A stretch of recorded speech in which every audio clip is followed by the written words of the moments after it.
Muli po mapagpalang araw mga ma'am sir. Dito tayo sa Ramos Tarlac. Malapit po to sa bayan. Nakita nyo. Papaliparan natin ng drone. Napakalapit po ng bayan nito. Tapos from Tiplex exit naman mga ano lang 3 to 5 minutes nandito ka sa property. So ito 900 square meter residential.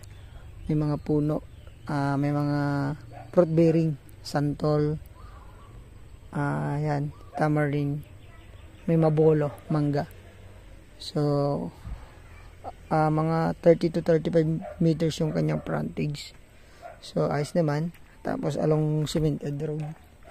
Tapos kagandahan nito, school. Ayan, school po yan ng elementary. So napakalapit din po ng palengke tsaka mga ano dyan, bilihan. May mga mulberry po. Tara po, nakabakod to yung property. Yung kaliwa hindi pa. So makita natin, pasukin po natin to.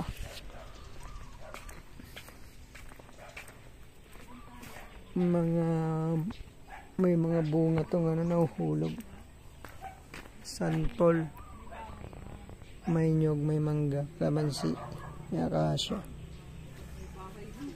Ito, tapos may mga taniman din ng gulay, malunggay, talong, taniman ng talong. Ito ginawang bakasyon lang ni ma'am, may-ari kasama natin. Ang daming puno, dalawang mabolo, tapos may mga tanim silang papaya. Ang ganda. Tapos dito may kulungan ng baboy, may 4 na mabolo, 5. Ito ganda, gawang taniman ng gulay dito banda. Tapos may kubo sila. Kulungan ng baboy, manok. May CR na rin po sa labas. Ito naman manok. Ito yung kubo naman. So ayos lang, iaayos lang kasi hindi na nakatira dito si ma'am. Yung bunga bayabas. Ito po yung kubo nila. Tagal na pong di nagamit. May power line to. Yung tubig naman poso. Kusina. As isang kwarto. Ayusin na lang po. Ayan. So maganda po. Bakasyonan.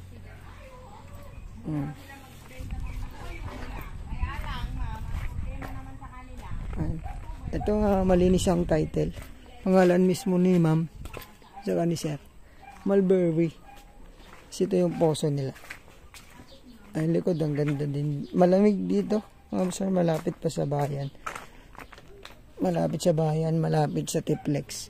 Sa Manila malapit din. 2 hours mahigit lang. 6 na mabolo. Ayan. So dito pala sa Tarlac medyo mahal na rin ang bentahan ng property.